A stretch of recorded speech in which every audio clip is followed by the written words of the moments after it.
through this. He's a Philistine. I was able to do it. He's on the game scene. I'm not a great lover of cats. That's my fear. You're a disgrace, you are. Not me. That's my fear. You're a disgrace, you are.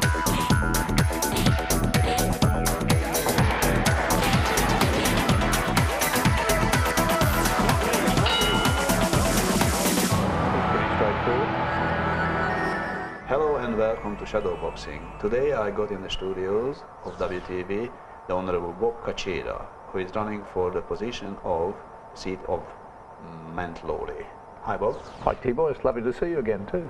Yes. Nice to be back. Bob, you've been involved with the West Australian Police Force for a long time. You became a police deputy commissioner in WA. Yes. Then after you changed into politics, first time I think when I met you as a politician was very fresh for you and fresh for me, you being the health minister. That's right, T-Boy. And you organized a debate on drugs in WA, yes, if I remember.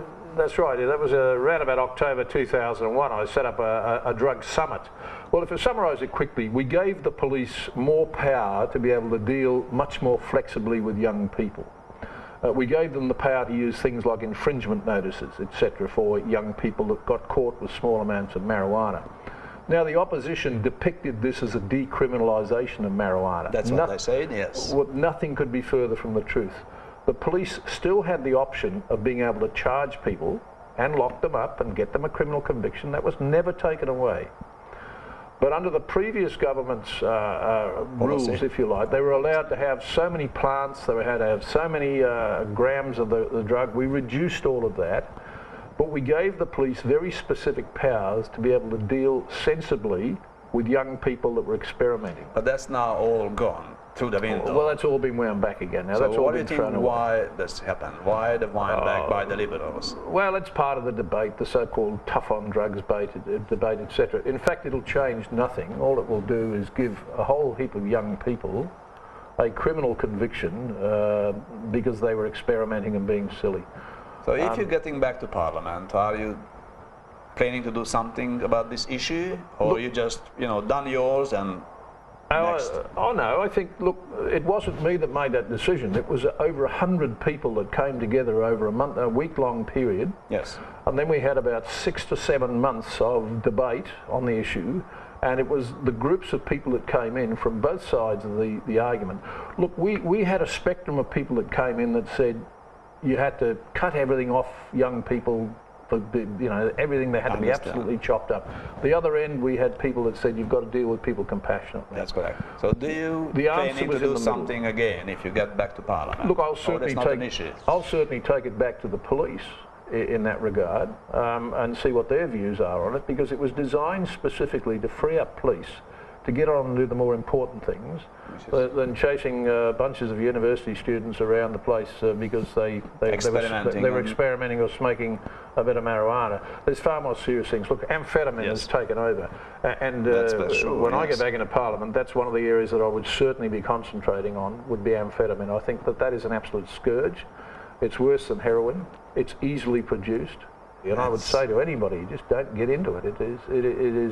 It's a vicious, nasty drug that changes your views on life and changes your entire personality. Rewiring your brain, that's what they say. So you've been in the government as a minister for almost 6 years. Then you got a scandalous sort of exiting from the position. Yes, you resigned yourself. When I joined Parliament, I had a police superannuation fund, which I gave over to an accountant to manage for me, both myself and my wife. The accountant, like every other superannuation fund, invested money, some of which was invested in shares. One of the decisions that was made whilst I was a cabinet minister, unbeknownst to me at the time, there was a link between a decision that was made on a gas pipeline and the fact that my wife had some shares in Lawley gas. The opposition picked up on that and made a huge thing out of it. And it's very interesting to see at the moment that the Premier is dismissing it as being trivial. Two of his ministers that have actually traded in shares. Up to $400,000. So, but you became the victim of that sort of... Well, it was Jeff Gallup spoke to me about it, and I said, look, This is damaging the government. I believe under the Westminster system, if a minister is seen to be damaging their government, they have the option of either carrying on or standing aside, resigning. And you resigned. And I resigned, and it was a matter of principle for me. Yes. As it turned out later on, when they went back and investigated the whole thing, it was found out that neither myself or my wife had done anything wrong at all. It was a managed superannuation fund, what they call a discretionary account. Yes. I had no say in what How shares... to invest and why. And how. Exactly. And it was So, found. okay, you resigned, that's fine, that's honourable. You also stepped out from the Labour Party and you became an independent, sitting in a parliament. There was no relationship between those two decisions. But you made a decision. Just going on the decisions of what you made, and you changed your position. The then Premier decided that he wanted to change the structure of the Labour Party, and his view was that I was perhaps too old then for Parliament, which was a view that I vehemently disputed, I've got to say. So I said, look, if you as the Premier don't want me as part of the party, that's fine, I'll sit back on the cross benches. And I did say to the Premier at the time, you'll get a backlash against us if you do this. And there was a big backlash against us in that particular seat. In fact, yes. Not just the seat, but the whole government has lost direction. The swing against the government was about 3% right across the board. Which is big, yes. But the swing in my seat was about 13%. Okay, so you retired from Parliament and you not stand up as an independent or a Labour, but now, after 3.5 years, you're coming back. What's wrong, Bob? I don't think anything's wrong, Tibor. Look, I've still got the fire in the belly. Yes. I still believe absolutely that it's the electorate that needs my help and my support, I should say. And one of the things that fires me up absolutely is this, I suppose, that people have moved back away from the electorate, particularly the debate that goes on in politics at the moment. Yes. The debate has become very personal, both at federal and at state level. Yes. And it's about time people started to concentrate back on their electorate, on the and people. was their duty and care. Exactly. And so you are focused, you will be more focused. What do you think about the current incumbent of the seat of Mount Lawley? Oh, look, he's like every other local member. I would hope he works very hard for his electorate. And I've got to say, though, there's a lot more to being a local member than putting up pictures of yourself and getting your photo taken. You've actually got to get on and do the job, and you've got to get on and do things and achieve things, and make sure that what you are saying actually gets done. Make sure the promises you make actually gets done. But so also, just on that note, what do you want to do for Mount Lawley? So what's on your card if you've been elected? Well, the first thing is to get people to realise that the electorate of Mount Lawley is not just the suburb of Mount Lawley. In fact, Mount Lawley plays a very small part in it, but it's a very important part. One of the key issues in our area is traffic management and traffic control, public transport. There is a real problem with traffic management and public transport right through the area, and it's not something that can be solved by simply saying to local government, you need to put some traffic calming and some management devices in. We have a real issue in the area with public transport generally. In fact, with the lack of services there are at the moment, the government has just cancelled one of the major bus services that runs through the middle of the suburb. So that has to be dealt with. But just generally, the cost of living is the major issue throughout the area. Mount Lawley and all of those inner suburbs are changing dramatically. They are changing from being just green, leafy inner city suburbs to actually being part of the major city. But it's important we still retain some of the heritage and the history of the area because it's a very important area. How do you think you can change the living cost in your electorate if you've been elected? Well, what ways? Essentially by being focused on making sure the government, whoever's in government, whether it be Liberal, Labor or a coalition, whoever's in government is focusing on those people that need their help the most. And who they are? Well, let me use an example in my electorate. In the centre of the Mount Lawley electorate through Alexander Drive there are major aged care homes.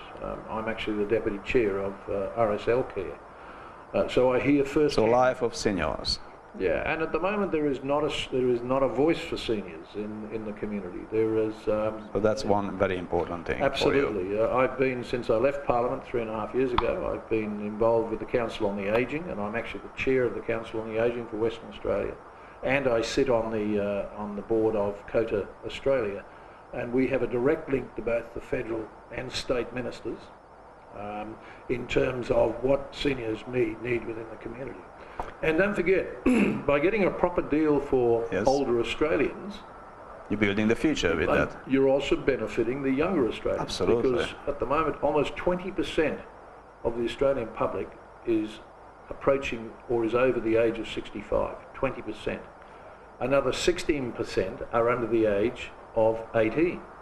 So you have two very large groups in the community that are reliant on the money that the rest of the community is earning. And they maybe need protection as well. Exactly. And look, law and order, particularly in the inner suburbs and in those areas where there are large concentrations of older people, it is very important. But in Lawley, the crime is dropped since 2007, and each year dropping, and less crime being committed. So I'm not sure that that's correct. That's what the statistics say. When I look at the statistics, it's about the same. And again, that's why you shouldn't really have hysteria about crime in those areas. It's about how you focus on it. But I ask also, from my time in the police force, is there an actual drop in the commission of crime, or is there a drop in the reporting of crime? There's only one police station nowadays in the entire electorate out of Morley, and they've closed most of the major police stations in and around the inner city. Your North Perth police stations, all of those have gone.